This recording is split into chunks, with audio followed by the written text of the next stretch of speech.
9 seconds by a single atomic bomb. The man responsible for building the bomb was a gentle and eloquent physicist named J. Robert Oppenheimer.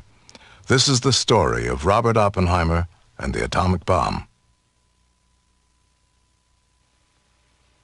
Stinson Beach, California, August 7th, 1945.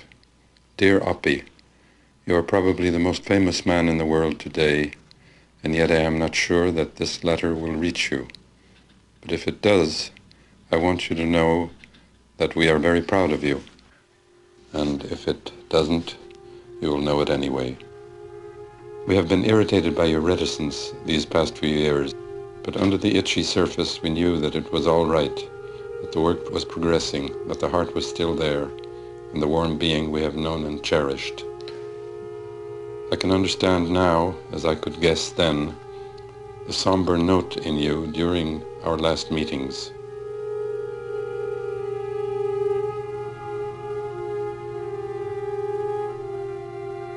There is a weight in such a venture which few men in history have had to bear. I know that with your love of men, it is no light thing to have had a part, and a great part, in a diabolical contrivance for destroying them. But in the possibilities of death are also the possibilities of life. You have made history. We are happy for you.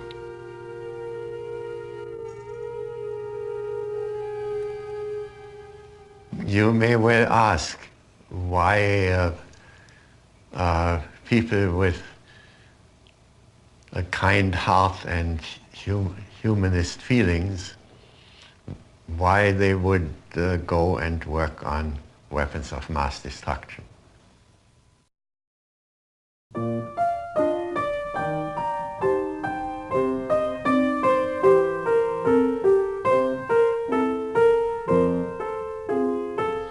When J. Robert Oppenheimer was born in 1904, the atomic bomb was not yet even science fiction. He was educated at the Ethical Culture School in New York and mastered Harvard's curriculum in 3 years, summa cum laude. He spoke 6 languages and seriously considered becoming an architect, a poet, or a scientist. But it was his love of physics that led him to England and Germany in the 1920s, where the atom was beginning to yield its secrets to Einstein, Rutherford, and Bohr. European scientists would later remember him as the quick and eccentric young American who devoured both theoretical physics and 16th century French poetry. One of his best friends was the young American writer, Francis Ferguson. Well, when I first knew him, he knew nothing about politics. He never read the newspaper. He was extremely ignorant about practical matters, and he didn't care about them. His whole life was in the intellect. At the age of 25, he accepted an unusual dual professorship at the University of California at Berkeley and at Caltech in Pasadena. He brought with him the radically new understanding of the atom and the principles of quantum mechanics.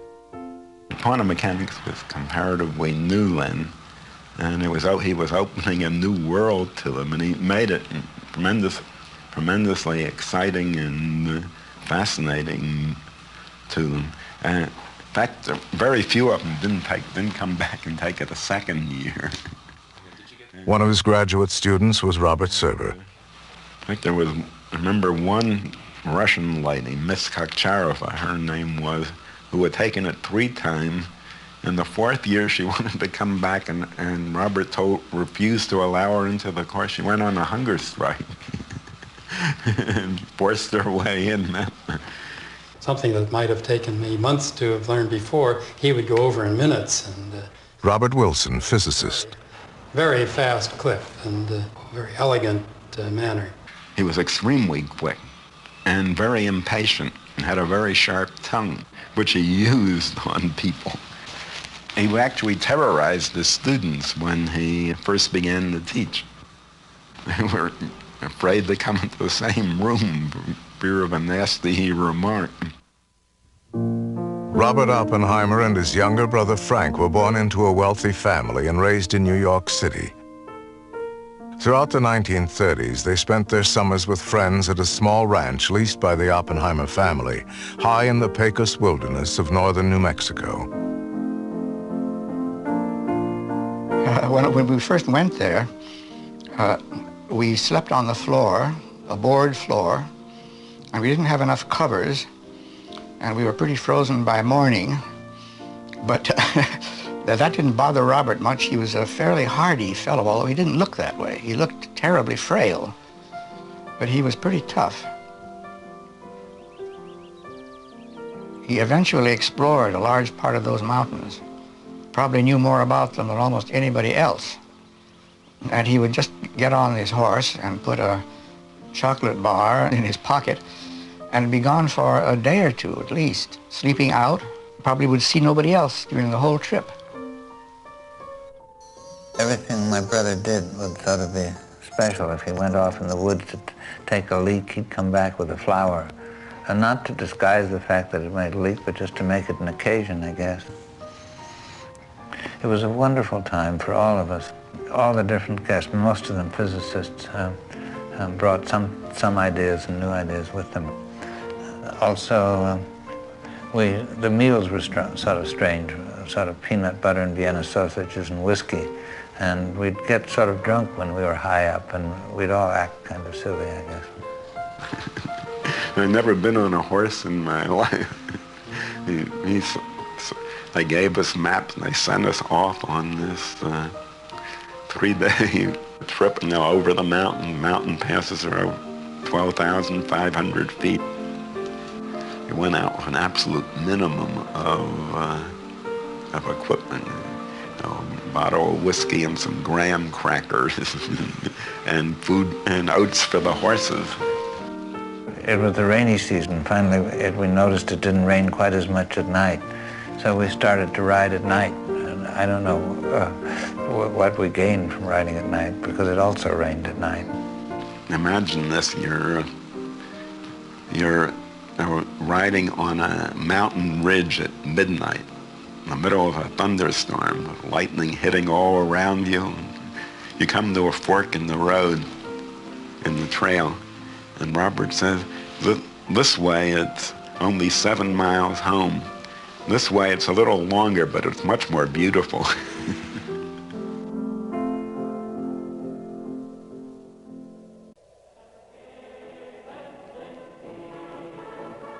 But far from the Pecos wilderness, far from Berkeley, was Adolf Hitler. And Robert Oppenheimer was a Jew with friends and relatives in Germany. He did not keep up with current events. He read novels, or he read philosophy books or serious books. But all of a sudden, and I think it was due in large part to Hitler and to the Nazi persecution of the Jews, that he suddenly, I think it must have been fairly suddenly, he suddenly realized that things were getting out of hand and that something had to be done about it by serious people. So he began reading. Håkon Chevalier was a professor of French literature at Berkeley, active in left-wing causes.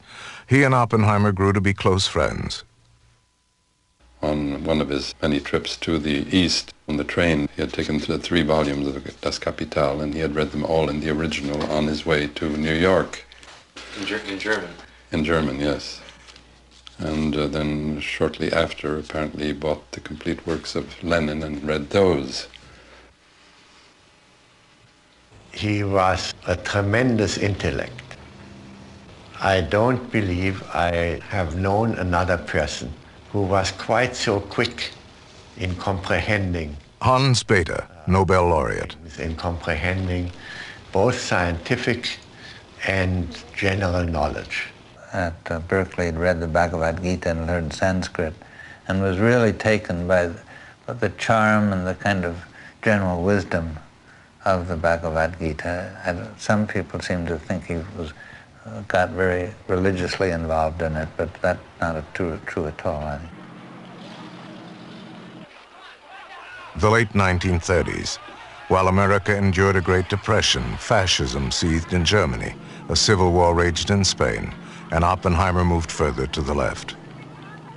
Kitty Harrison was a communist and had lost her first husband in the Spanish Civil War.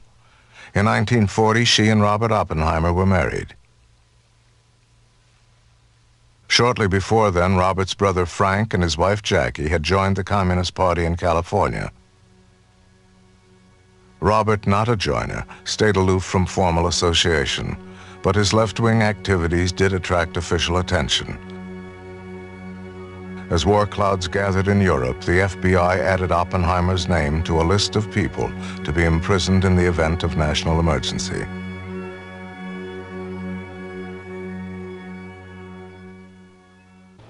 Back in 1938, Hahn and Strassmann in Germany discovered fission. And many people realized very quickly that it might be possible to make atomic bombs, to use fission as an explosive, to use uranium as an explosive. I first heard about I think Niels Bohr told me, I think it was in Princeton. And when I came back to Columbia and I told Enrico Fermi about it, by the end of the day he had calculated the depth of a crater, size of a crater, of which 1 pound would give exploding. The first I heard about fission was a letter from Oppenheimer. And the news had just gotten to Berkeley, and he wrote to me. I gave a seminar on it that same day at Urbana. I mean, once it was one of these ideas, you know. When somebody told me, say, how could I be so stupid not to have seen that before? And I think even in the first letter he mentioned the possibility of making bombs. I suppose that Freeman Dyson, physicist. He was at that time profoundly impressed with the precariousness of the Allied situation, that after all, most of his friends were Europeans, many of them in countries which had been occupied by the Germans.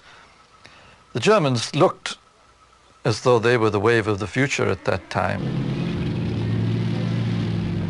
He said there's the danger that this may mean the end of Western civilization. My brother viewed it as not just something persecuting our own relatives, but as a kind of thing that could be a wave that would walk over the United States as well. He wanted to help. He thought probably the best way to do this, where he had most competence, would be in the atomic bomb work. And therefore it was natural for him, almost necessary for him, that this is where he would put his effort. He built the atomic bomb, or he didn't build it, but he led the effort to build the atomic bomb because he thought this was necessary to save Western civilization. It was feared that Nazi scientists were already building an atomic bomb in 1939 when Albert Einstein informed President Roosevelt that such a thing was even possible. The program Roosevelt initiated was small and had little momentum until December 7, 1941.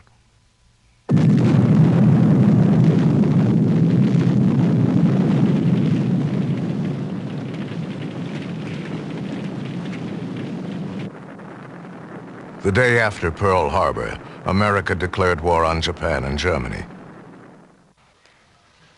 We had on the one side this crazy nation and this demon in Germany. I. Rabi. And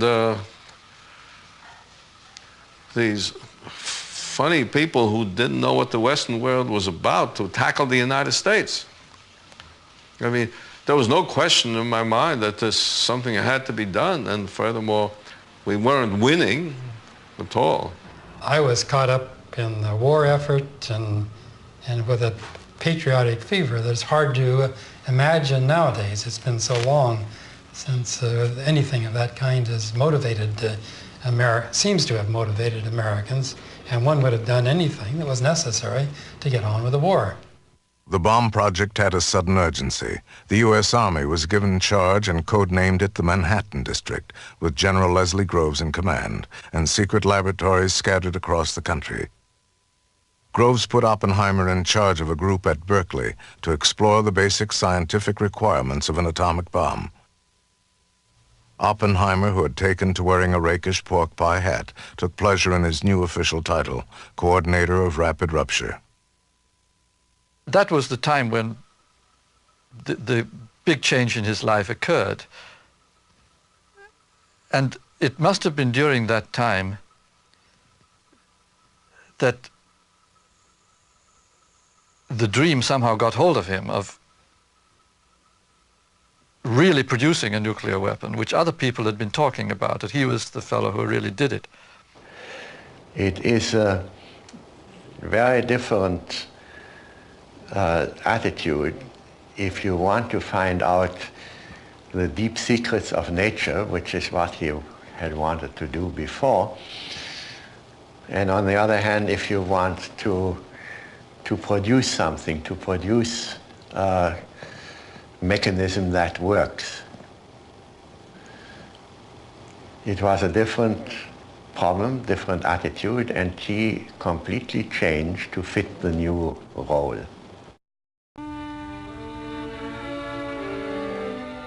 The Los Alamos Boys School, high on a mesa 50 miles north of Santa Fe, New Mexico, not far from the Oppenheimer Ranch. In the summer of 1942, students began to notice low-flying military aircraft overhead. One student was Sterling Colgate.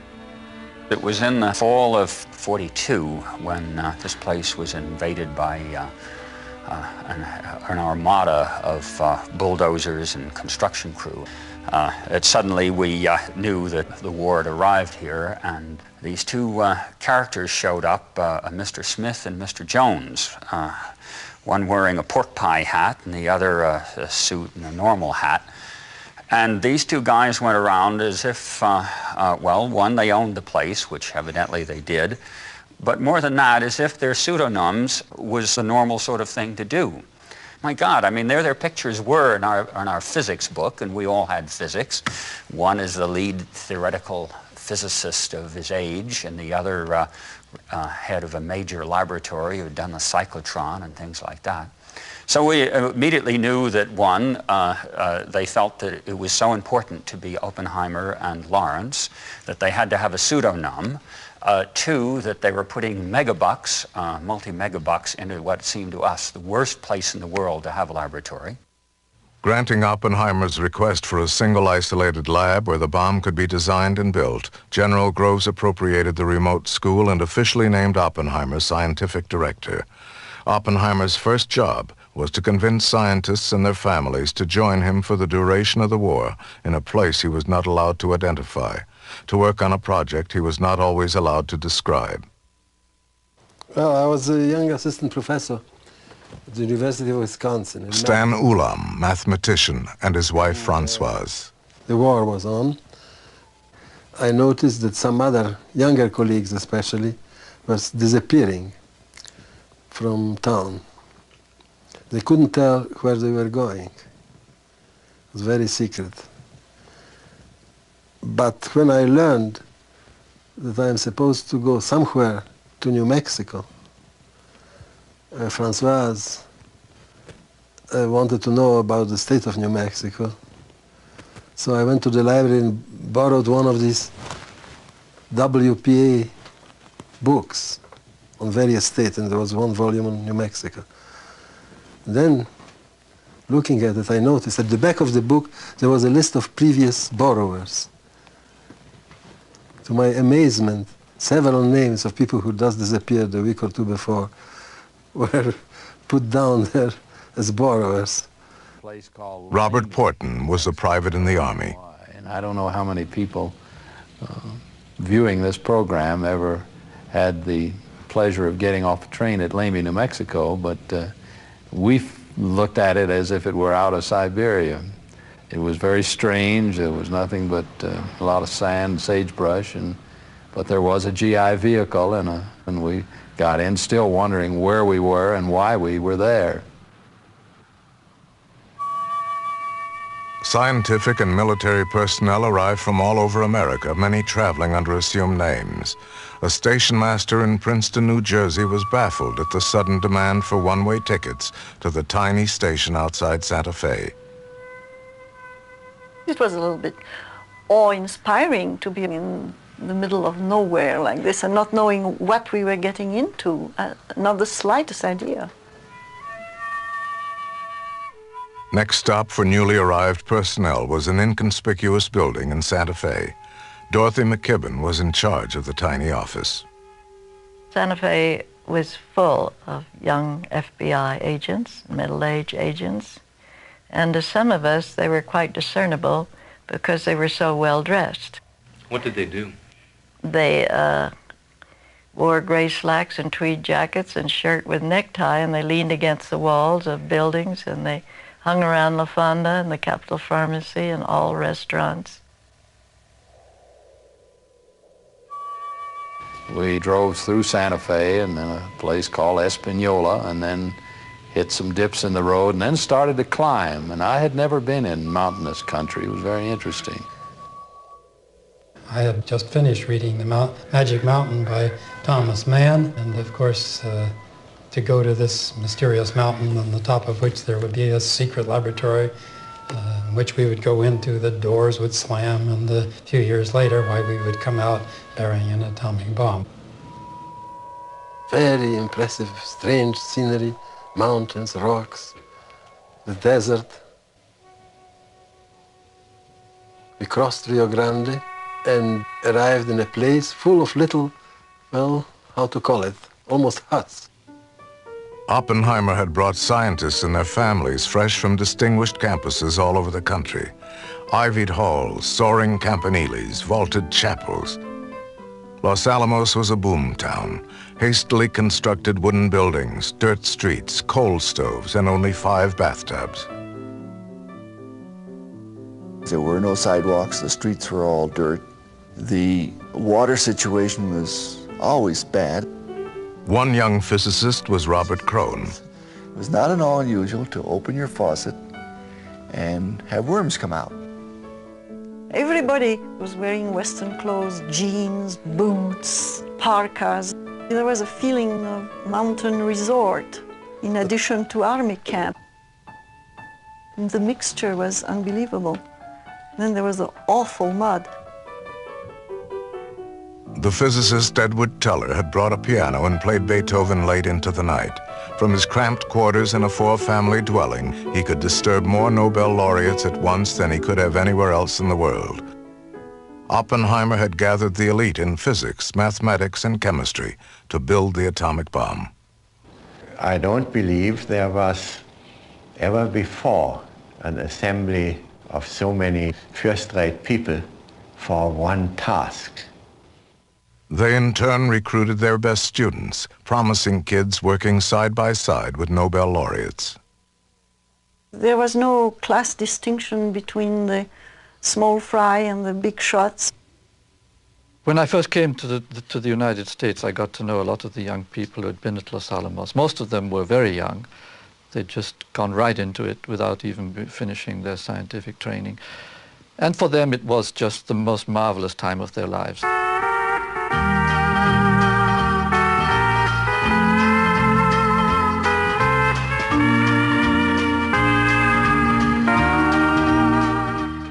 People worked hard, scientists worked around the clock, and the people made up for the lack of big city life, and there was a lot of partying.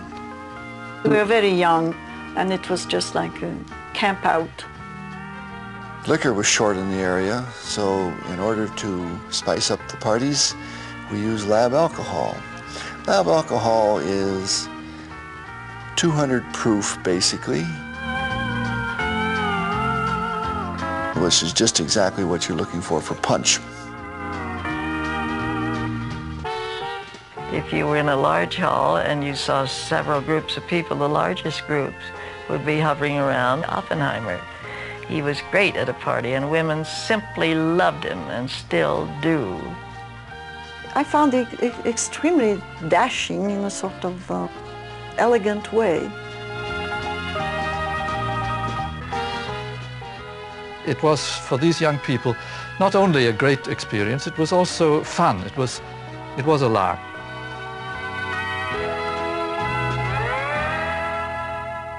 Yes, it was a good time. It was a good time in America. It was a good time to be American. It was a time when the whole country was pulling together in a cause which even now I think was just. That is, the idea that the Nazis would, Nazi Germany would win that war could have led to, it seemed to me, 1,000 years of dark ages, and everything that we meant by civilization could have come to an end. That's what it seemed to me was what the fight was about, or something pretty close to that, and most Americans felt that, and most Americans were in it just as hard as they could be. Their average age was 29, and their job was to construct a mechanism which would trigger in a millionth of a second a violent chain reaction. They had 2 dance bands, a soda fountain, Boy Scouts, Girl Scouts, a radio station with no call letters, a cyclotron, and 7,000 fire extinguishers. Somehow Oppenheimer put this thing together. He was the conductor of the orchestra or whatever it was. Somehow he created this fantastic esprit. No matter who you talk to, they all lived it, and they all, I think, almost without exception, felt it most strongly that without him this wouldn't have happened, it couldn't have happened. Oppenheimer had envisioned a small community of 30 scientists and their families, but by 1944 he was in charge of a walled city of 6,000. The cost escalated to $56 million. 7 divisions: theoretical physics, experimental physics, ordnance, explosives, bomb physics, chemistry, and metallurgy. He knew and understood everything that went on in the laboratory, whether it was chemistry or theoretical physics or machine shop. He could keep it all in his head and coordinate it. It was clear also at Los Alamos that he was intellectually superior to us. The most striking contradiction is the fact that this man, who was so unworldly, so unpolitical in his youth, such a great scholar, so fond of metaphysical poetry, should suddenly emerge as the great administrator who put Los Alamos together and produced the atomic bomb. I saw him change from that almost irresponsible intellectual bohemian and radical person that he was, that I had known at Berkeley, to someone who was just completely dedicated to getting on with the war.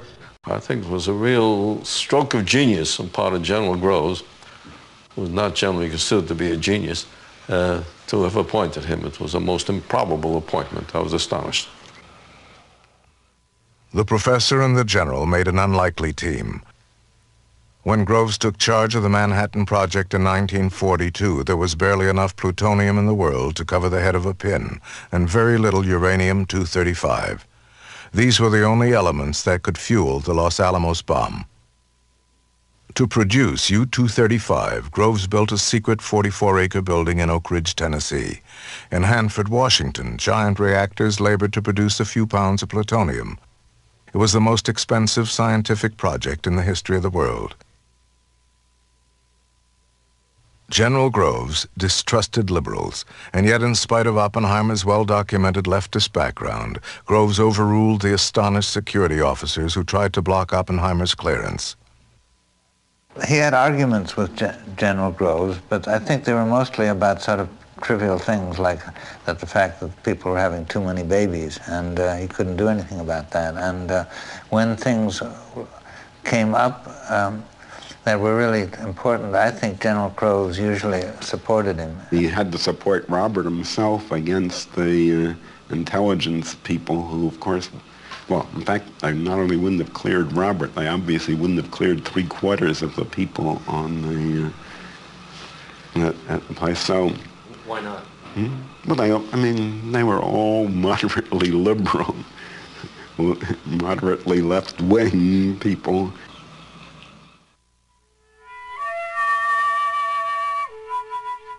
It was a new and strange world. Barbed wire, bodyguards, censored letters, secrets from their wives and children.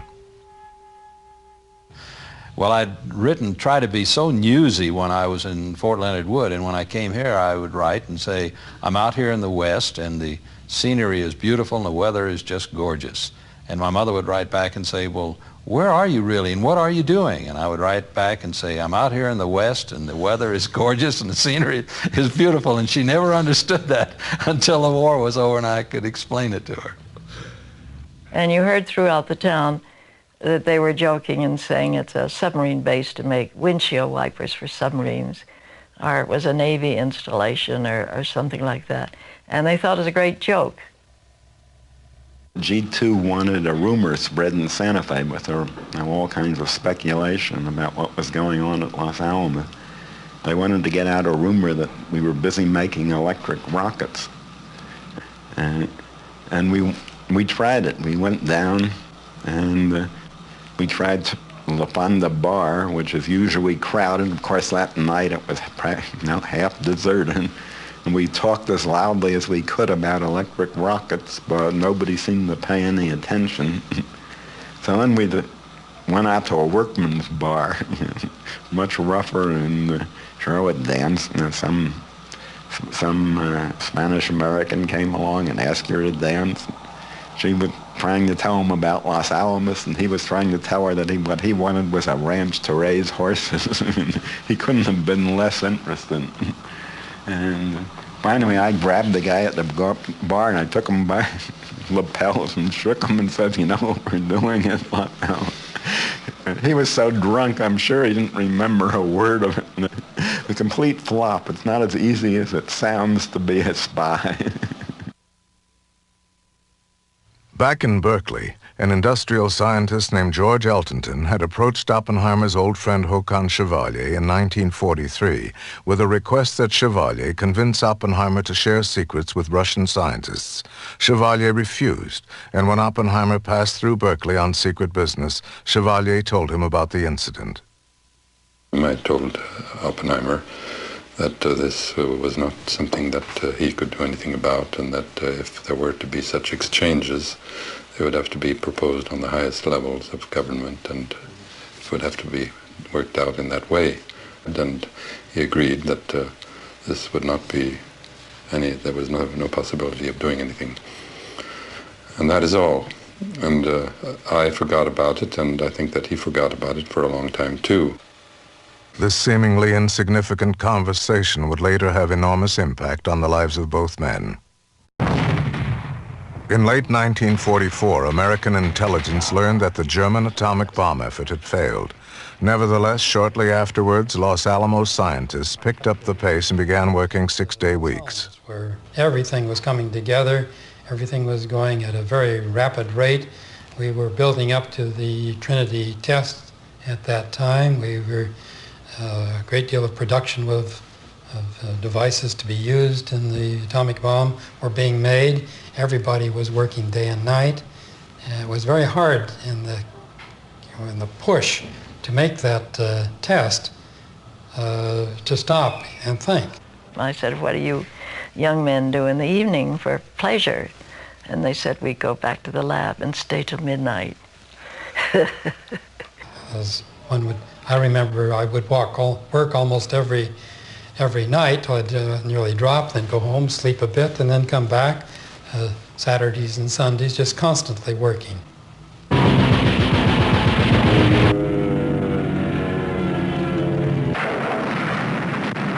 Across the Pacific, the war raged on against Japan, but in the spring of '45, there was victory in Europe.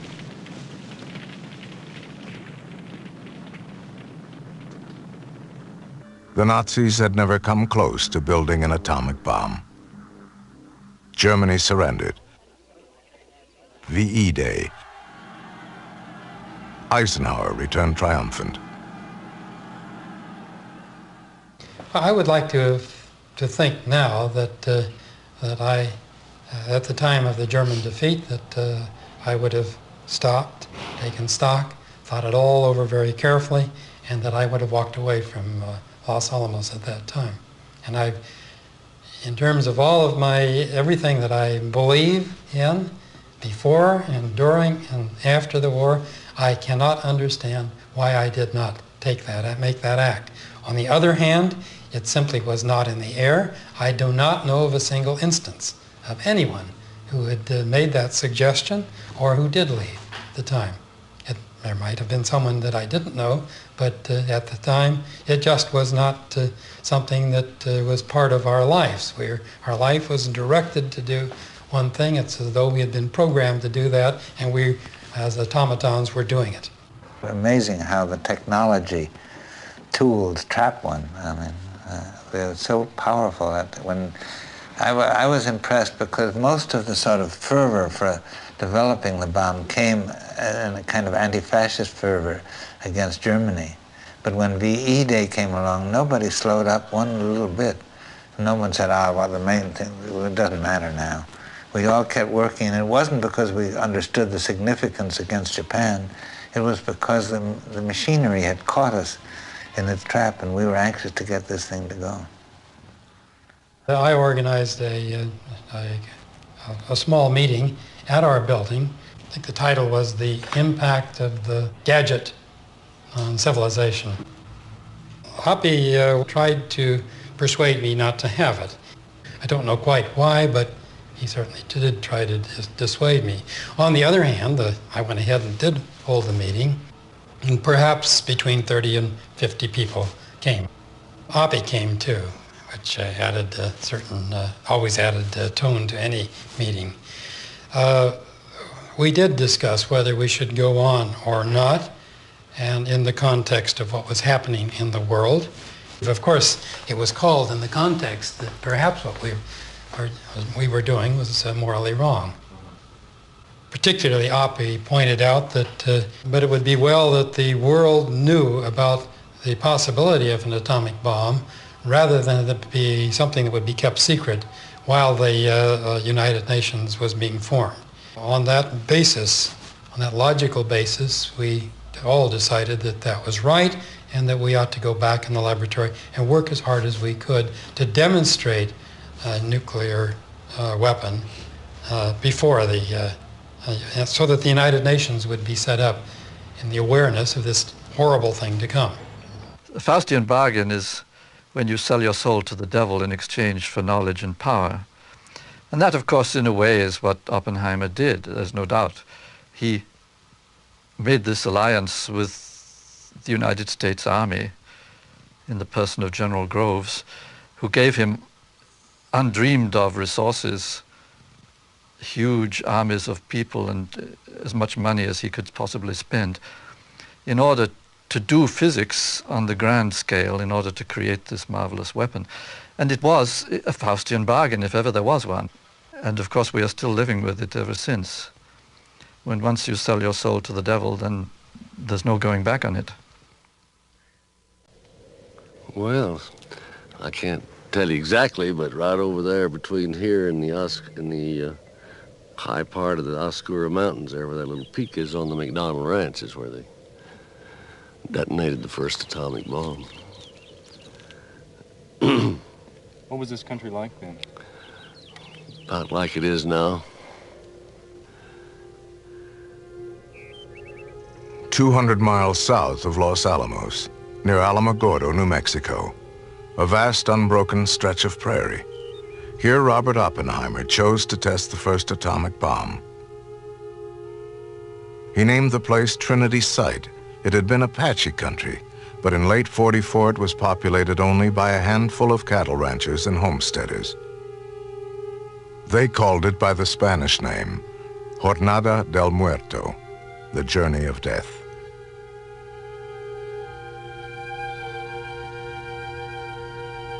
Dave McDonald.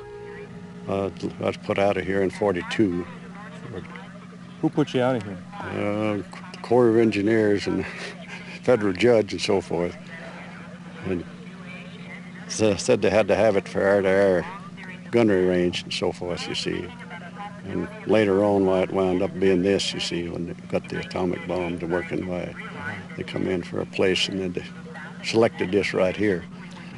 that time they were living, that is, the people that was assembling this bomb and preparing to shoot it was there at my place. Somewhere around 500 to 700 people, they said there.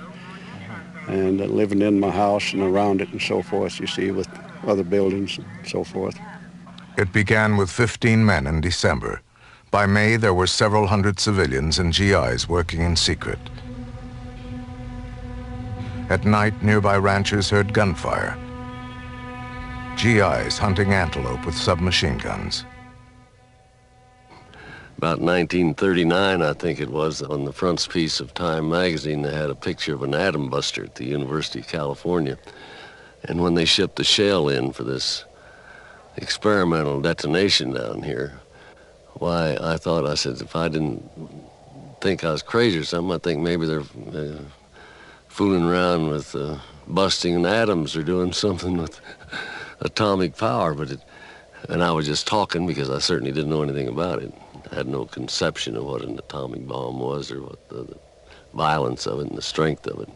When I arrived there, they were in the process of, in the end of May, of constructing a 100-foot tall tower in this desert, which was really a very empty, it wasn't sandy, but it was a typical dry, sagebrushy desert with one wall off to the east of rock, and a base camp which had a couple of extra buildings, but which really was just some old ranch houses.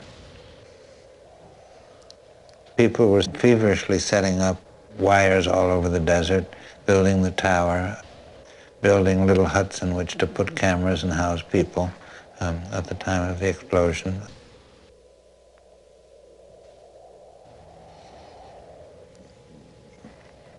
The army had just accidentally bombed the place a little bit before I got there, but nobody was hurt.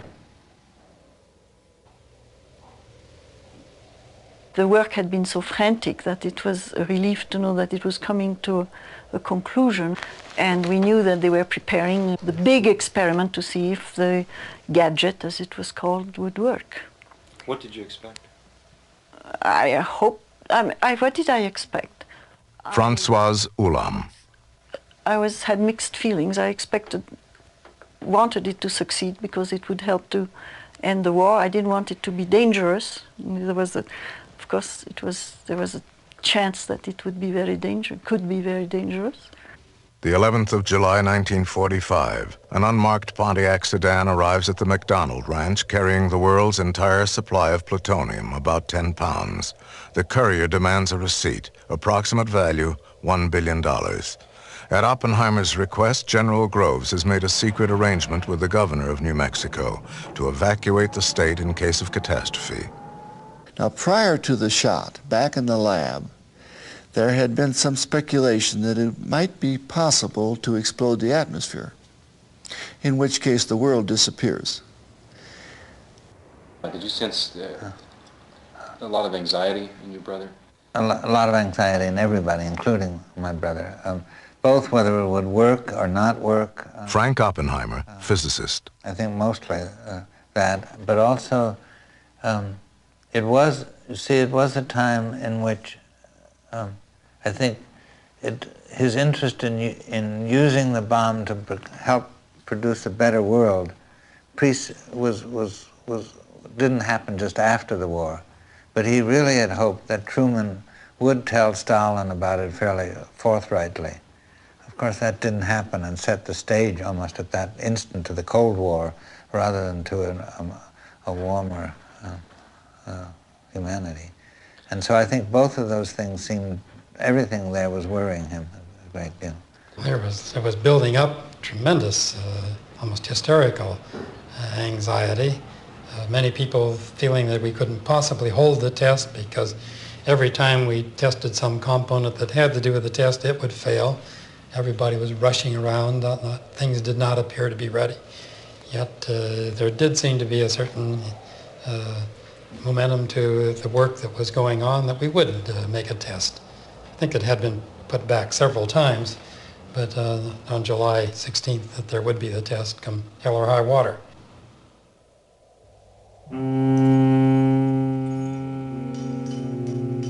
Memo, 11 July, 1700 hours. Both charges completely papered. Work another night shift if necessary to complete this job. Request personnel as necessary.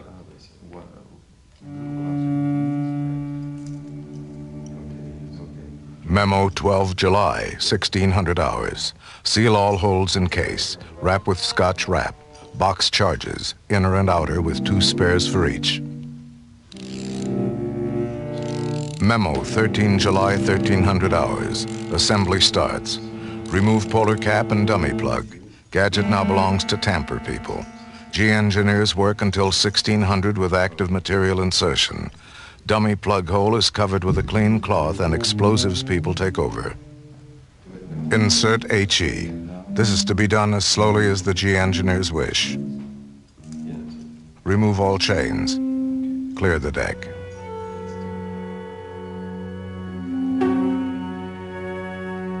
Well, I expected that what they were working on, they were going to try.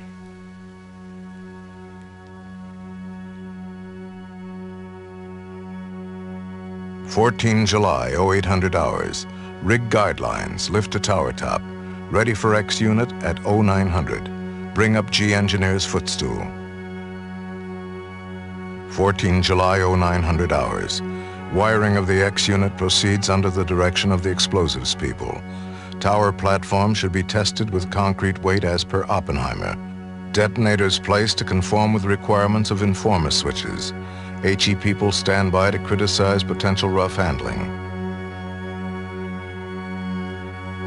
Note that once detonators are on sphere, no live electrical connection can be brought to the X unit, informer unit, or anywhere else on the sphere. All testing must be done before sphere is lifted to tower. After that, it is too late. 14 July, 1700 hours. Gadget complete. Should we have the chaplain here?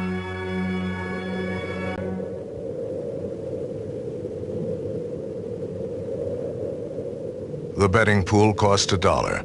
Edward Teller bet on a blast equal to 45,000 tons of TNT. Oppenheimer bet low, 3,000 tons. And I. Robbie put his money on 20 kilotons. Young technicians were horrified to overhear Enrico Fermi taking side bets on the possibility of incinerating the state of New Mexico. The test was set at midnight. The prediction was there'd be 60-mile visibility and a certain wind pattern. Well, at midnight, it was raining cats and dogs, lightning and thunder. Really scared about this object there in the tower. It'd be set off accidentally. So you can imagine the strain on Oppenheimer, on Robert Oppenheimer, this. I remember it was one of my memories of that time having to go up the tower to turn on a piece of equipment. So I was one of the last, not the last person by any means, but one of the last people to get our equipment that was right next to the bomb, have it all turned on and tested before starting the test. And it was quite dramatic because lightning was striking all around. It was quite a fierce storm going on. And in particular, one had a certain amount of respect for that atomic bomb being right next to us. Sparks seemed to be flying. Did give me a little bit of a sense of apprehension. I think he and I were lying down right next to each other, flat in the desert, right outside the control hut at the time the bomb went off. And we had prepared ourselves with glass, and when we could hear the countdown, when it went off, we all were looking through the glass, and then we saw what was just a tremendous,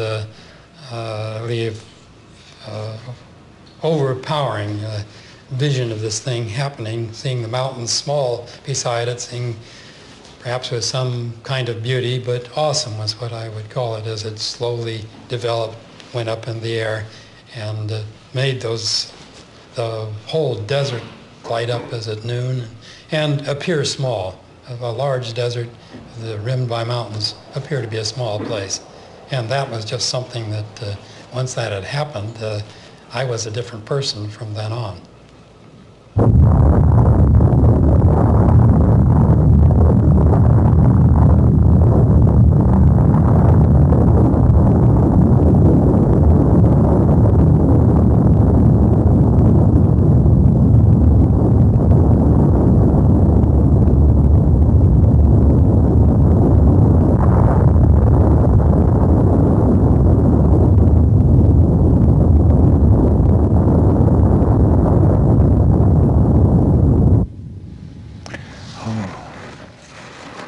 At the time it went off, it was, I think, absolutely, it wasn't, I knew sort of what would happen, but I didn't expect the heat from the flash at 5 miles away to be nearly that intense. And then there was a cloud, sort of the radioactive cloud went and sort of hovered there.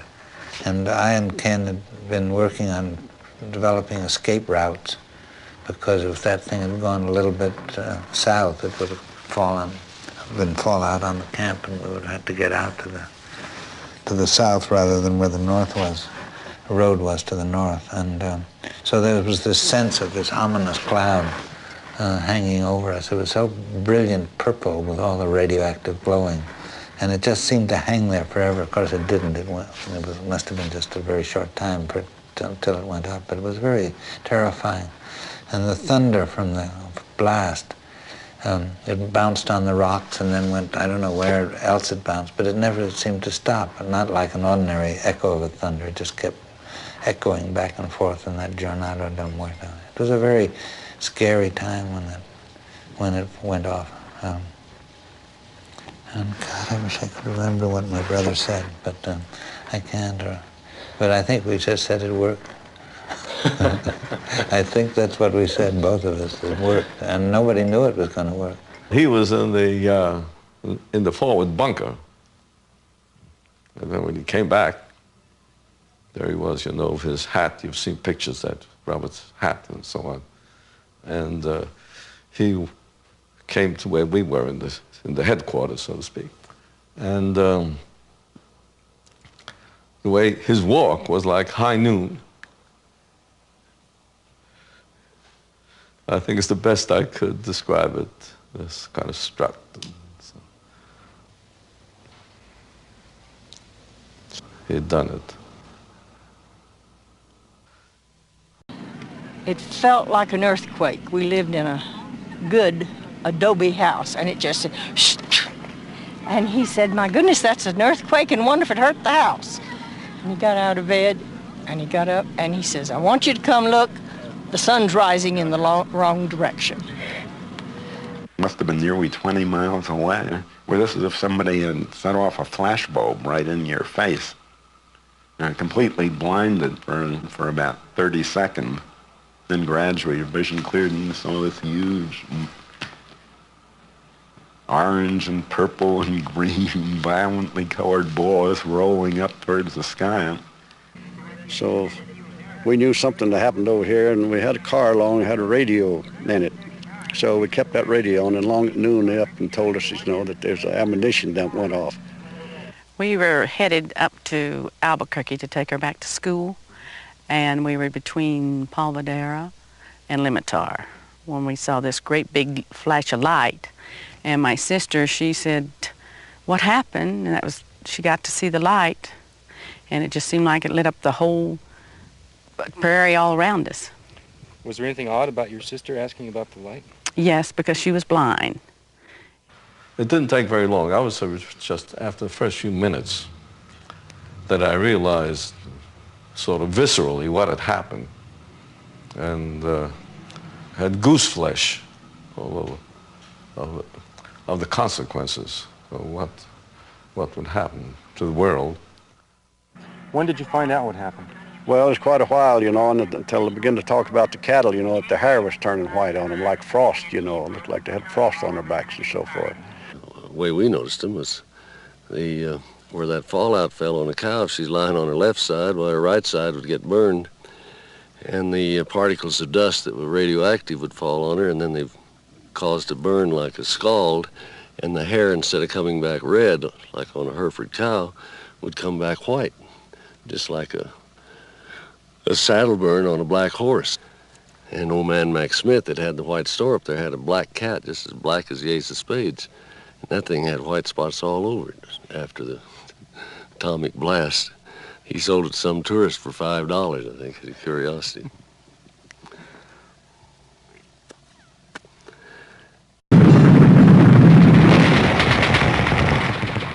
Iwo Jima, Leyte Gulf, Mindanao, the Marshall Islands. At Okinawa alone, 50,000 American casualties. 110,000 Japanese casualties.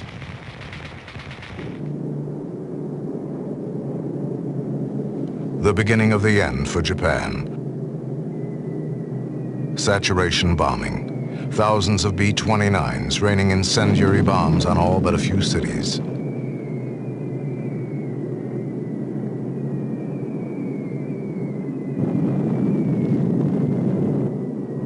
Harry Truman, who has assumed the presidency after Roosevelt's death in early '45, calls for total surrender. Our demand has been, and it remains, unconditional surrender. Japan was in ruins, most of her major cities destroyed. Tokyo reduced to rubble. More than 1 million civilians dead. The Japanese fought on. Now, when the question of use came up, then I did have quite long discussions with Oppie about how it might be used. And he did bring up to me one day that he would serve on a panel to make a recommendation about the use of the bomb. So then I suggested to him that it would be a good idea if it would be used in a demonstration. For example, as the demonstration at Trinity, where Japanese observers might have been invited to attend.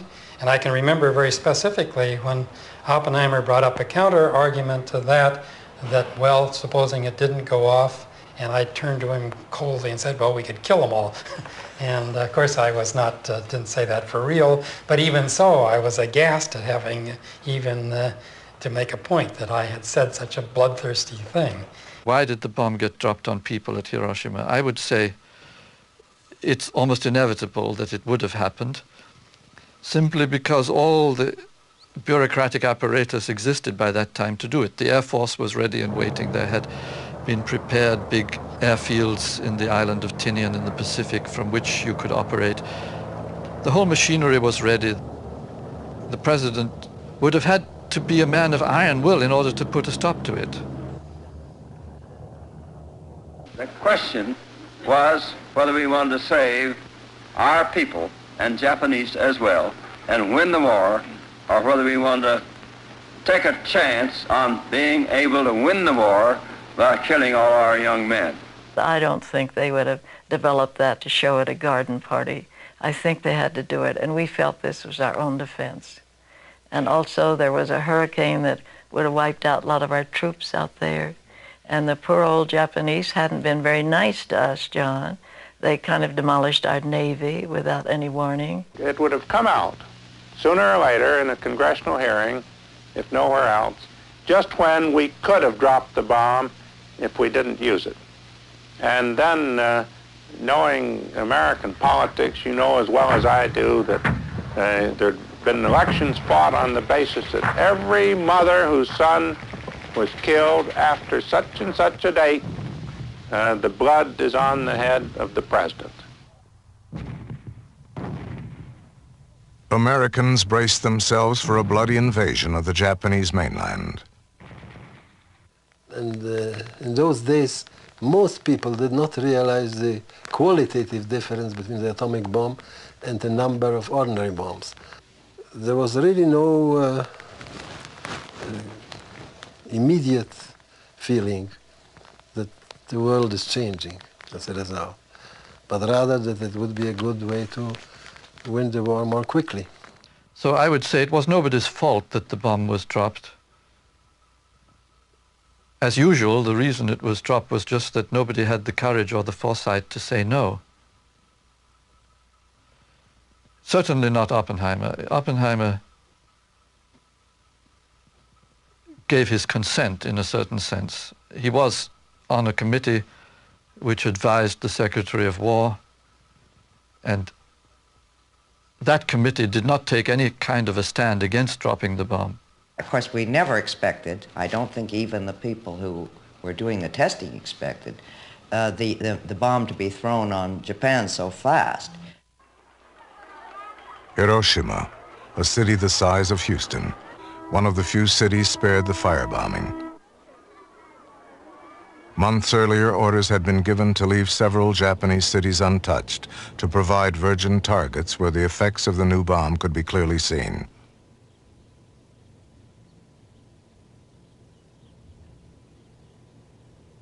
The announcement of Hiroshima, I think I was in the hall right outside my brother's office, and it came over the sort of loudspeaker that went through, was distributed throughout, that the bomb had been dropped and that it had devastated. So the first reaction was, thank God it wasn't a dud. But before the whole sentence of the broadcast was finished, when Sutton got this horror of all the people that had been killed. And I don't know why, up to then, I don't think I'd really thought of all those flattened people. We had talked often about having a demonstration where there weren't people, maybe on the mainland so that the military would see it, but where there weren't people. And then the thought that they'd actually dropped it on a place where all those people were, and the image of those people, which came before any pictures of it, really was pretty awful. But the first thing was, I'm sure, was, thank God it worked.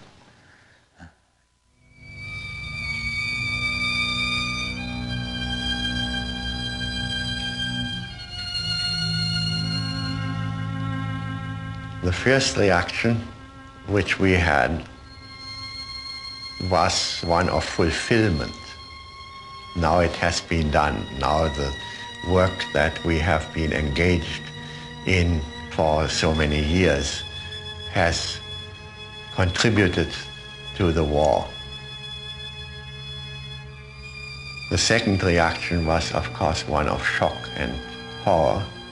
What have we done? What have we done? And the third reaction, it shouldn't be done again. You were very depressed. I came back from San Francisco and found you very depressed. In opposition to your euphoria when the war, at VE Day, when we had that very nice party and you started throwing the garbage cans around, you were very depressed, and we didn't have a party. I think there was a party. I don't even know if we went. Were you depressed? Yes. Oh, yes, I remember being just ill with the... just sick. Sick with at the point that I thought it would be, vomit. I was so overwhelmed when it happened that thing had happened. Still am. What was Robert's reaction to the news from Hiroshima? I don't know. I can't imagine that it was very different. A feeling that, an initial feeling that thank God it wasn't a dud, and an almost immediate horror of what had really happened. It did bring home to one how powerful this is.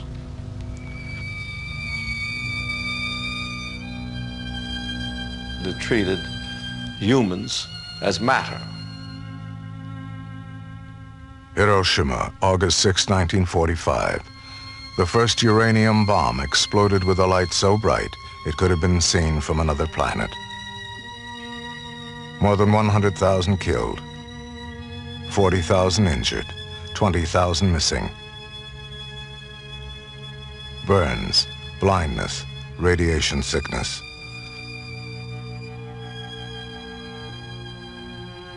It took only 9 seconds. Today, even now, the victims still suffer and die. 3 days later, a second bomb, a plutonium bomb, dropped on Nagasaki. 80,000 dead. In early September, a scientific team from Los Alamos was sent to Japan to study the effects of the two bombs.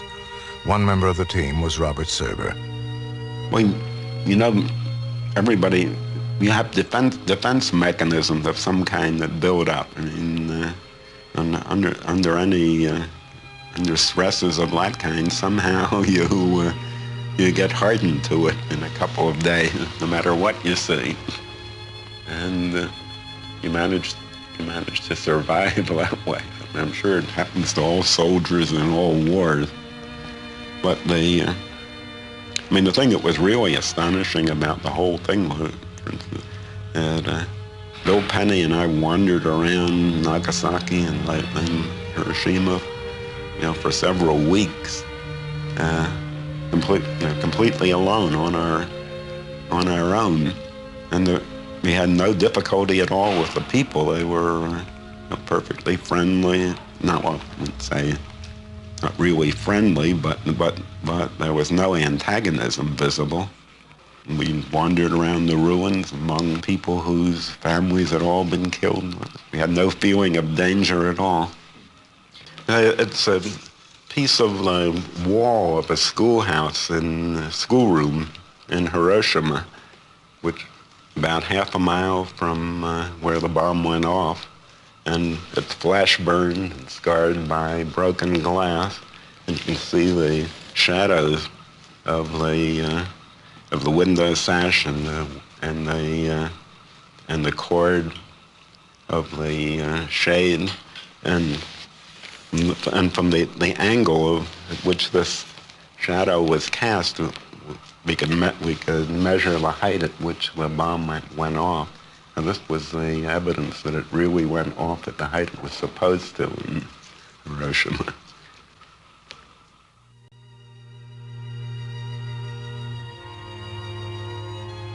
After this was all over, about 2 years later, Oppenheimer gave a talk, I think, at MIT. It was then afterwards republished and quoted all over the world and became one of his most famous utterances. And it said, roughly, the physicists have known sin, and this is a knowledge which they cannot lose. And it became a kind of motif for the whole community of physicists. And there were violent arguments. Many people who had been at Los Alamos were very angry. They said Oppenheimer has no right to weep in public for our sins. What we were doing was an honest piece of technical work to win the war. We were no more guilty than anybody else who built weapons in order to win the war. And he has no right to talk about our having sinned. At the end of the war, then I gave up my clearance and have not didn't work on nuclear energy in any of its aspect on the development or on bombs. I don't. It's somehow. I can't feel that it was something that I would not have done, or should not have done at the time. That is, that the reasons for doing it, the worry about fascism, were quite valid. The sense that there was almost no way of stopping this from being done. I think it would have been good to have stopped a little sooner, maybe after VE Day. I think it certainly would have been good never to have used the thing on the city, and certainly never to have used two of them. They were poised to land on the beaches of Japan, and they knew that the number of casualties would be astronomical. Those people were happy for the bomb, believe me. I was supposed to build some sample catching equipment to go on the third shot, which was to be dropped on Japan, and I was to go with it. However, as you know, Japan gave up before there was a third shot.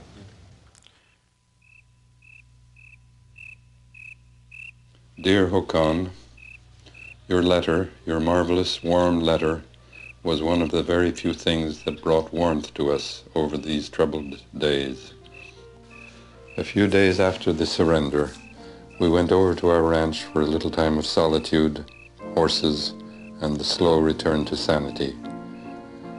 We are not sure we'll be coming back to Berkeley for permanent, despite the ties that make us want to. We are not too sure of anything personal, longing, both of us, so much for stability, yet knowing that we have been put in a time and a place where we may not be able in conscience to attain it. The circumstances are heavy with misgiving and far, far more difficult than they should be, had we power to remake the world to be as we think it.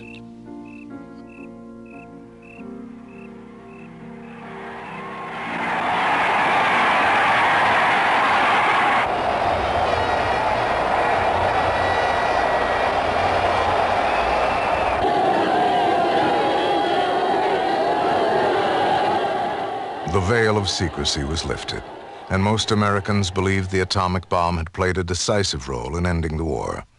The scholarly professor, the unworldly student of metaphysical poetry, the former leftist, was suddenly a national hero, a celebrity, father of the atomic bomb. In 1947, he was appointed director of the prestigious Institute for Advanced Studies in Princeton. He was Einstein's boss. But much of his time in the post-war years was spent in Washington, where his counsel was eagerly sought at the highest levels of government. He served on 24 committees, testified frequently before Congress, and was even asked to run for public office. Although he advised the government on its atomic arsenal, he argued adamantly and publicly for the international control of atomic weapons. And his sense of what he wanted to accomplish when he was in the government had less to do with physics than it had to do with the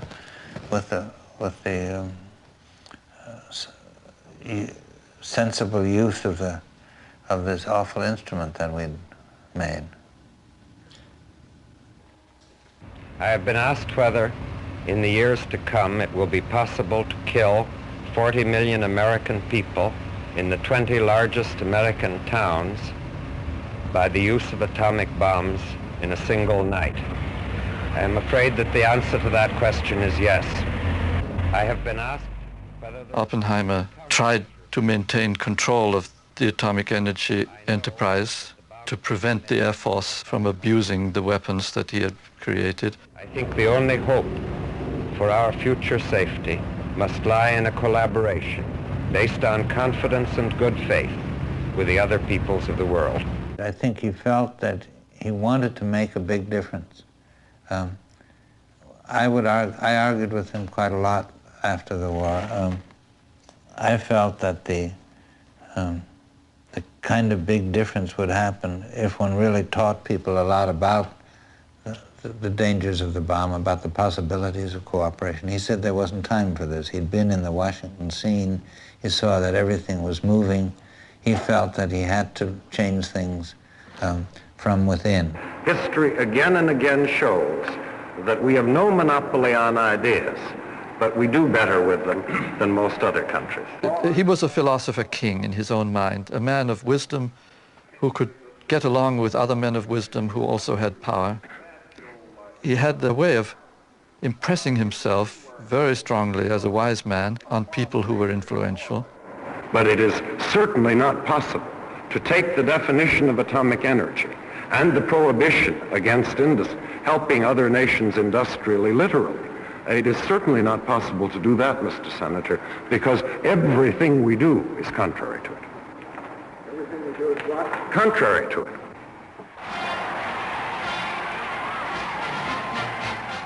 It was a different world after the war. Americans perceived a new threat, Russian and Chinese communism. Arms control was an unpopular idea even before the Russians shocked America by exploding their own atomic bomb in 1949, far sooner than anyone expected. The arms race began in earnest, and Oppenheimer's Council for International Collaboration was now less attractive to policymakers than the advice of his fellow scientist, Edward Teller. Even during the war years at Los Alamos, Teller had urged the development of a secret weapon, radically different and radically more destructive than the atom bomb, the hydrogen bomb.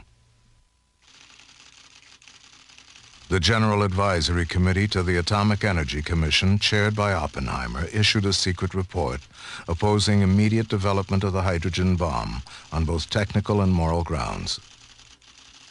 I'm sure he thought that there was absolutely no need for the hydrogen bomb, that there was no need really for any of these bombs. And he felt that way even though he had worked on the arsenal of fission bombs. Despite the committee's advice, President Truman initiated a program to develop the hydrogen bomb, and scientists at Los Alamos began to design the new device. Robert Oppenheimer was not among them.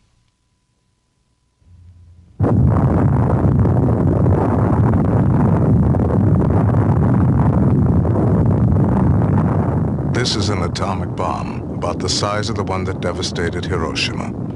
By 1950, it was considered too small for our defense.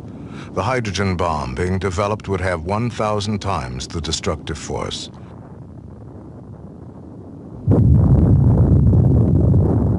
One morning in November of 1952, the Pacific island of Alugalab was vaporized by the first hydrogen blast.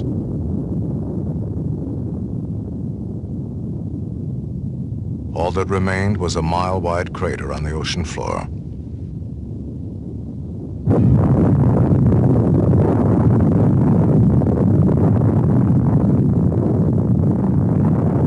A disbelieving America saw the Russians explode a hydrogen bomb within the same year. There are no secrets insofar as atomic and hydrogen bomb development is concerned from the communists. I don't think we have any secrets from them at all. Senator McCarthy's anti-communism dominated the 1950s. When he mentioned Oppenheimer's left-wing past publicly, it meant to some that Oppenheimer was fair game. Affidavits to the effect that he had been a member of the party, that he had recommended communists for work in the A-bomb and H-bomb plants. A lot of close relatives, of course, communists. That doesn't make him a communist. But his wife admittedly was the wife of an official of the Communist Party, brother a very active communist. Again, as I say, McCarthy did not attack Oppenheimer directly, but he had helped create the climate that prompted President Eisenhower to seriously consider a letter from a former congressional aide charging that Oppenheimer was a Russian spy. 13 years of surveillance by campus police, the FBI, military intelligence. Wiretaps, reports from informants. As many as 5 agents shadowed him in a single day. Most of it was old news, material disregarded in the past by General Groves and others, when Oppenheimer was considered essential. But in 1953, when presented with the thick dossier, Eisenhower immediately ordered Oppenheimer's clearance suspended, pending a hearing. He had very much the feeling that he was giving the best to the United States in the years during the war and after the war. In my personal opinion, he did, but others did not agree. And in 1954, he was hauled before a tribunal and accused of being a security risk, a risk to the United States, risk to betray secrets. The proceedings were conducted by the Atomic Energy Commission in secret. There were no photographers, no reporters, no television. Even Oppenheimer's attorneys were excluded when classified material was discussed. At issue was whether Robert Oppenheimer, principal architect of the atomic bomb, could be trusted with state secrets. Along with numerous accusations relating to his left-wing past, Oppenheimer was specifically accused of opposing the hydrogen bomb on technical, political, and moral grounds, and of having misled security officers in matters relating to his old friend Håkan Chevalier. During the war, Oppenheimer had reported George Eltonton's attempts to share secrets with the Russians. He told the story in such an ambiguous way that intelligence officers were left with the impression that Håkan Chevalier was the center of a spy ring and that he had contacted several physicists. This mysterious fabrication was to cost the unwitting Chevalier his job and was the most damaging evidence presented at Oppenheimer's hearing. This friend of mine, who was the closest human being to me, really, at that time, that he had betrayed me in this way and told about me a lie which constituted, if this had been true, it would have been a criminal conspiracy for which I could have been sentenced to a prolonged prison term. Oppenheimer never explained to Chevalier, nor to anyone else, why he had for 13 years failed to undo the lie. Also damaging to Oppenheimer was the testimony of his former Los Alamos colleague, Edward Teller.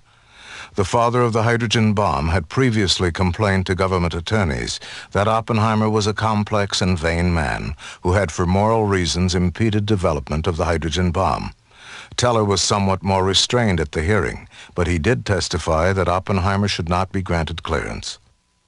Although the majority of witnesses, Nobel laureates, government advisors, even General Groves came to Oppenheimer's defense, it was to no avail. The Atomic Energy Commission found that Oppenheimer was a security risk, and his clearance was never restored. He was never again asked to advise the government of the United States, and he never again worked in nuclear energy.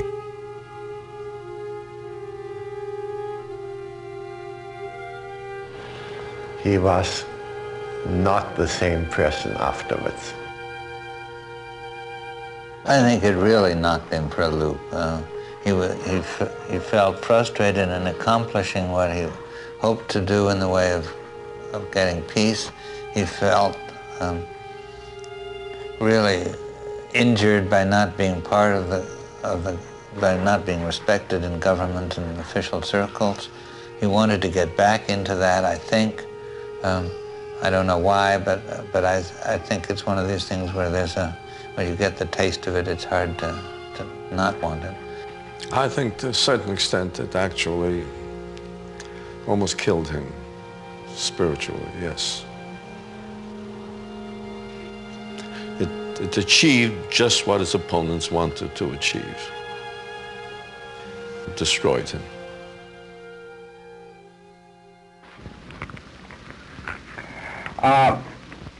Dr. Oppenheimer, could you tell us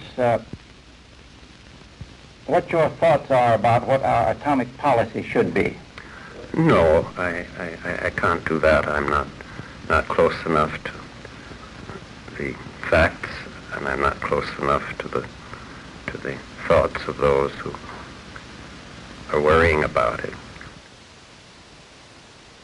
What your thoughts are about the proposal of Senator Robert Kennedy that President Johnson initiate talks with a view to halt the spread of nuclear weapons?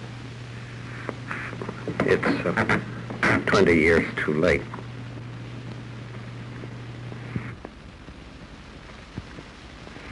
It should have been done the day after Trinity.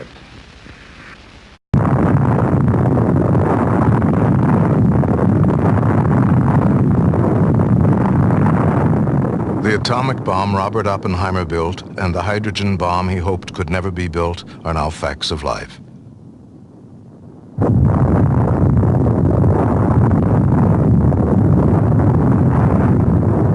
Since the Trinity blast in 1945, there have been more than 1,200 nuclear explosions on the face of the Earth. The largest has 4,000 times the force of the bomb that leveled Hiroshima. I felt it myself. The glitter of nuclear weapons. It is irresistible if you come to them as a scientist. To feel it's there in your hands to release this energy that fuels the stars, to let it do your bidding, and to perform these miracles, to lift 1 million tons of rock into the sky. It is something that gives people an illusion of illimitable power, and it is in some ways responsible for all our troubles, I would say. This, what you might call technical arrogance that overcomes people when they see what they can do with their minds.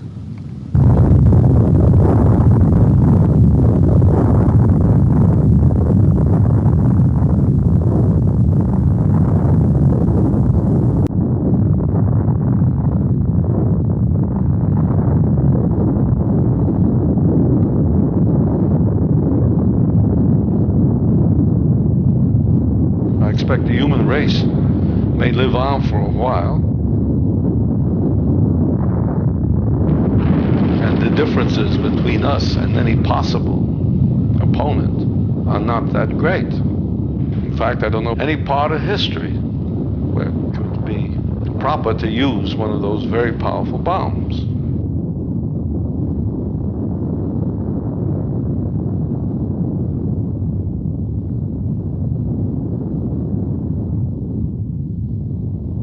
Nothing turned out quite as well as one thought it would.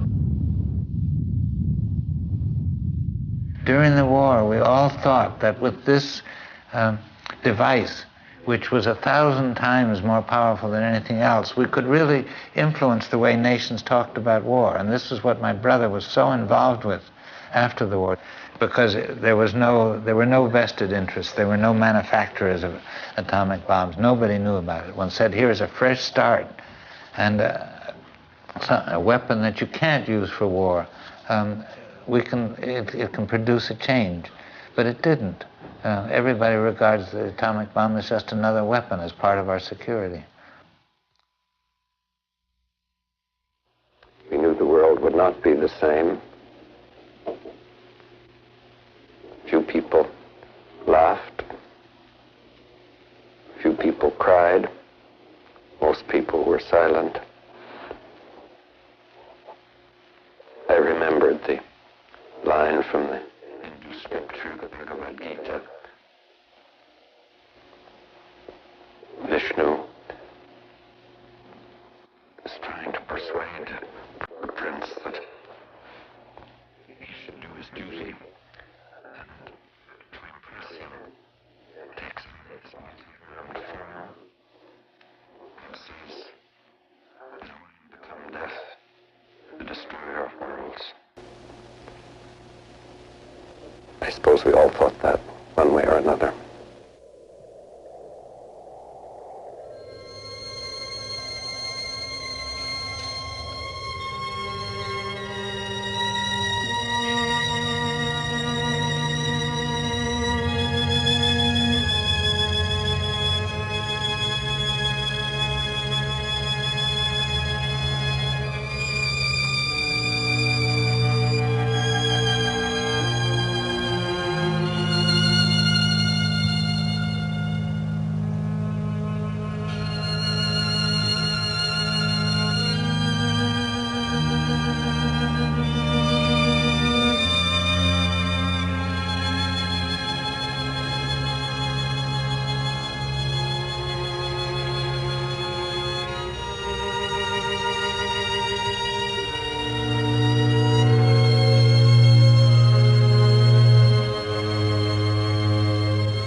This was necessary to save Western civilization. It was feared that Nazi scientists were already building an atomic bomb in 1939 when Albert Einstein informed President Roosevelt that such a thing was even possible. The program Roosevelt initiated was small and had little momentum until December 7, 1941.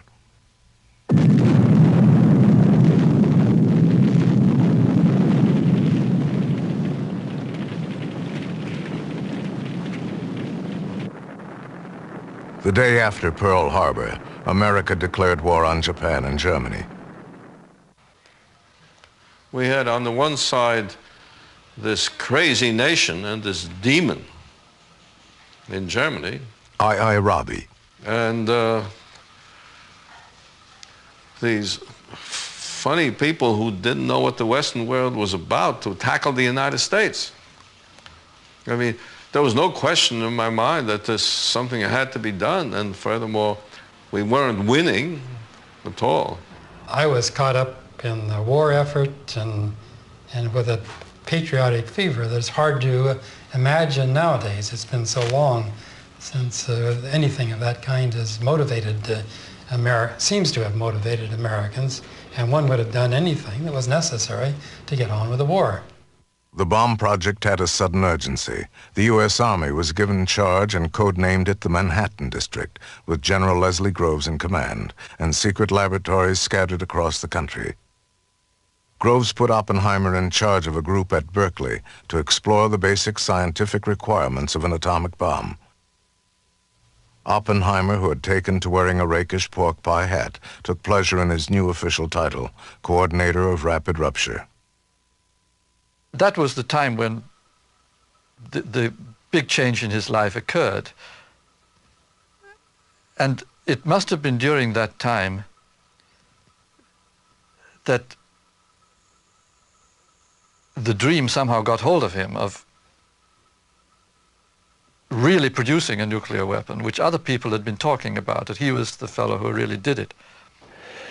It is a very different attitude if you want to find out the deep secrets of nature, which is what he had wanted to do before. And on the other hand, if you want to produce something, to produce a mechanism that works. It was a different problem, different attitude, and he completely changed to fit the new role.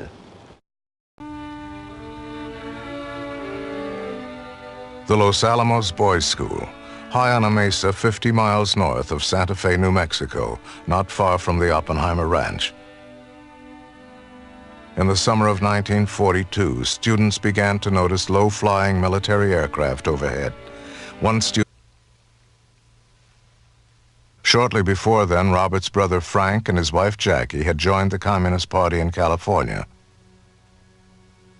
Robert, not a joiner, stayed aloof from formal association, but his left-wing activities did attract official attention.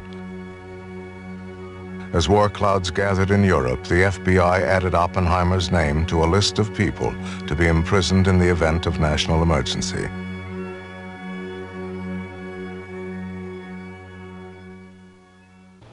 Back in 1938, Hahn and Strassmann in Germany discovered fission.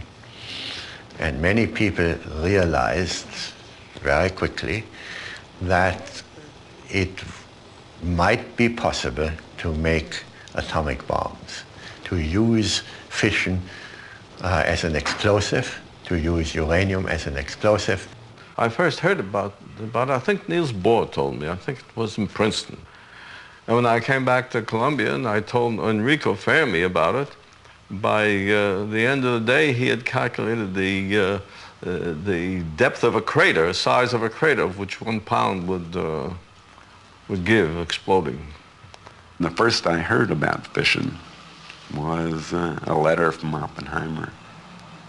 And the news had just gotten to Berkeley, and he wrote to me. I gave a seminar on it that same day at Urbana. I mean, it was one of these ideas, you know. When somebody told you, say, how could I be so stupid not to have seen that before? And I think even in the first letter he mentioned the possibility of making bombs. I suppose that Freeman Dyson, physicist. He was at that time profoundly impressed with the precariousness of the Allied situation, that after all, most of his friends were Europeans, many of them in countries which had been occupied by the Germans. The Germans looked as though they were the wave of the future at that time. He said there's the danger that this may mean the end of Western civilization. My brother viewed it as not just something persecuting our own relatives, but as a kind of thing that could be a wave that would walk over the United States as well. He wanted to help. He thought probably the best way to do this, where he had most competence, would be in the atomic bomb work. And therefore it was natural for him, almost necessary for him, that this is where he would put his effort. He built the atomic bomb, or he didn't build it, but he led the effort to build the atomic bomb because he thought intellect. At the age of 25, he accepted an unusual dual professorship at the University of California at Berkeley and at Caltech in Pasadena. He brought with him the radically new understanding of the atom and the principles of quantum mechanics. Quantum mechanics was comparatively new then, and he was opening a new world to them, and he made it tremendously exciting and fascinating to them. In fact, very few of them didn't come back and take it a second year. One of his graduate students was Robert Serber.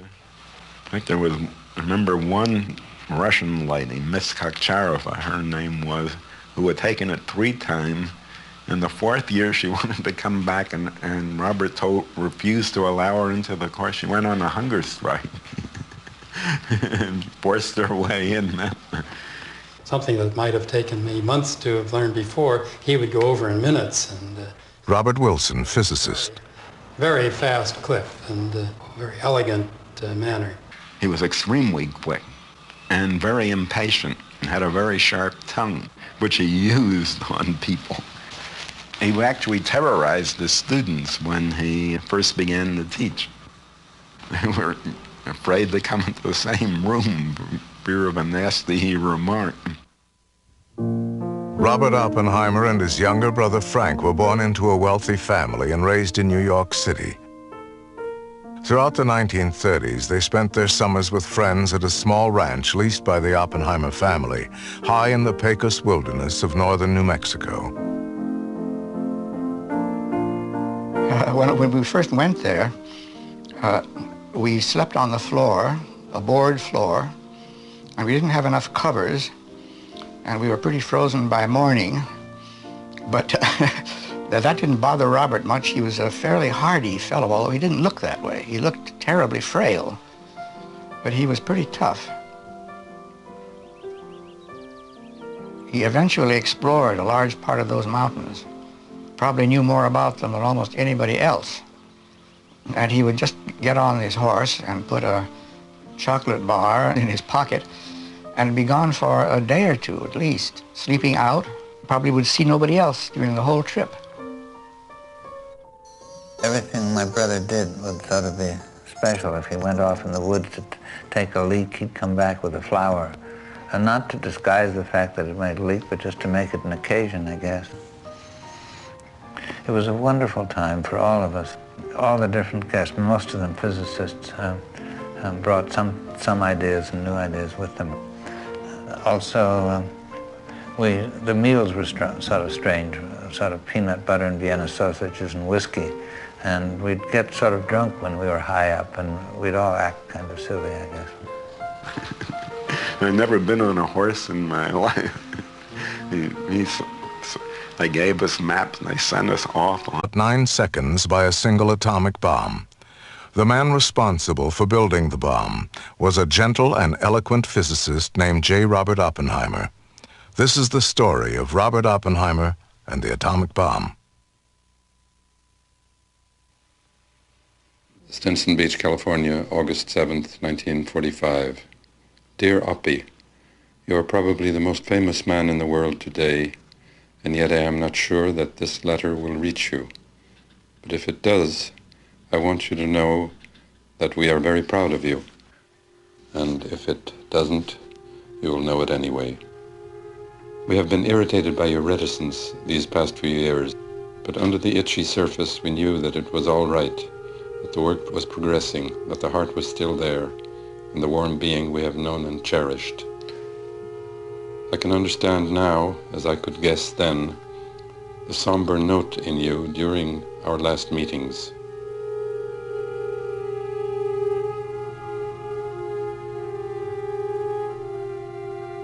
There is a weight in such a venture which few men in history have had to bear. I know that with your love of men, it is no light thing to have had a part, and a great part, in a diabolical contrivance for destroying them. But in the possibilities of death are also the possibilities of life. You have made history. We are happy for you.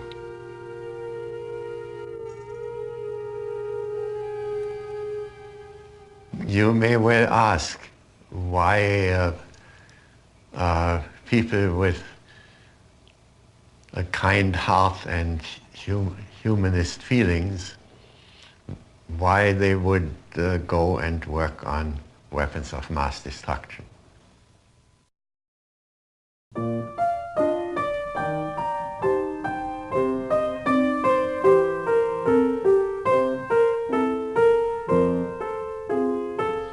When J. Robert Oppenheimer was born in 1904, the atomic bomb was not yet even science fiction.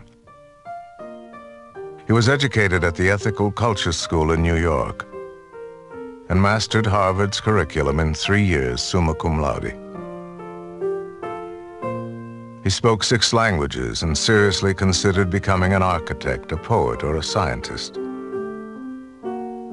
But it was his love of physics that led him to England and Germany in the 1920s, where the atom was beginning to yield its secrets to Einstein, Rutherford, and Bohr. European scientists would later remember him as the quick and eccentric young American who devoured both theoretical physics and 16th century French poetry. One of his best friends was the young American writer, Francis Ferguson. Well, when I first knew him, he knew nothing about politics. He never read the newspaper. He was extremely ignorant about practical matters, and he didn't care about them. His whole life was in the... On this 3-day trip over the mountain passes are 12,500 feet. He went out with an absolute minimum of equipment.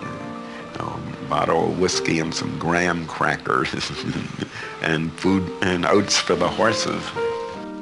It was the rainy season. Finally, we noticed it didn't rain quite as much at night. So we started to ride at night. And I don't know what we gained from riding at night, because it also rained at night. Imagine this, you're riding on a mountain ridge at midnight, in the middle of a thunderstorm, with lightning hitting all around you. You come to a fork in the road, in the trail, and Robert says, this way it's only 7 miles home. This way it's a little longer, but it's much more beautiful.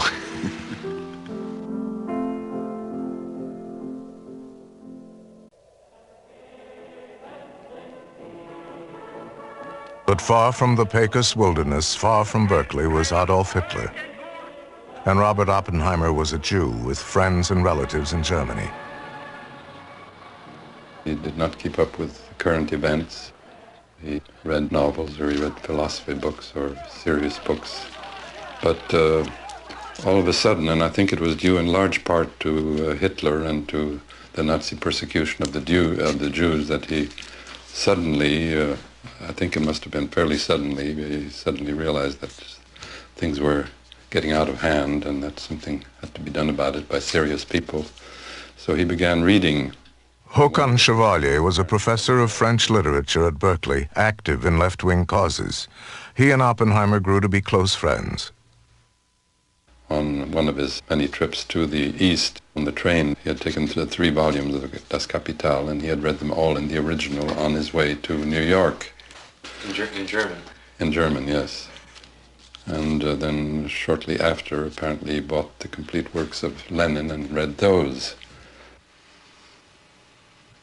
He was a tremendous intellect. I don't believe I have known another person who was quite so quick in comprehending. Hans Bethe, Nobel laureate. In comprehending both scientific and general knowledge. At Berkeley, he'd read the Bhagavad Gita and learned Sanskrit, and was really taken by the charm and the kind of general wisdom of the Bhagavad Gita. And some people seem to think he got very religiously involved in it, but that's not true at all, I think. The late 1930s. While America endured a Great Depression, fascism seethed in Germany, a civil war raged in Spain, and Oppenheimer moved further to the left. Kitty Harrison was a communist and had lost her first husband in the Spanish Civil War. In 1940, she and Robert Oppenheimer were married.